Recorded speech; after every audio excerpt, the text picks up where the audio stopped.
friends of the music and friends of brass music. Richard Strauss was the leading composer together with Gustav Mahler at the end of the 19th, beginning of the 20th century.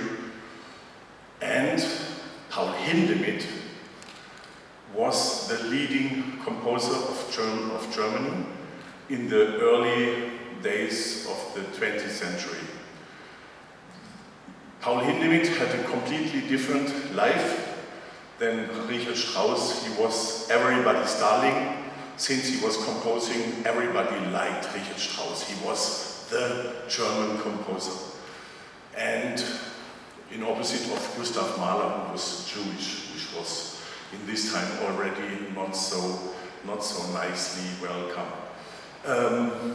Paul Hindemith, with his new music, was also in big trouble because just after the Nazi regime took over the might, he got a verdict to represent his compositions. So he could not anymore perform in Germany. He escaped over certain stations, Switzerland. Finally, he landed in the United States, and after the war, he came back to Germany. And this sonata, which we hear now, is a prophecy of what happens in the years after. The piece is beautiful. Paul Hindemith wrote to his publisher, I have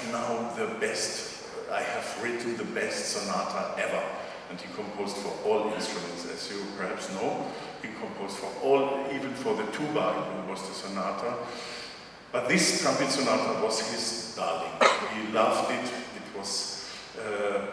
And it was the most important piece also because the last movement says Trauermusik, and the full title is Alle Menschen müssen sterben, after a choral of a collection of the 16th century. The choral is very old, and that is at the end of this piece, and that is just the year before Nazi Germany came to Poland and to start the Second World War. Richard Strauss never had the idea to compose a trumpet sonata.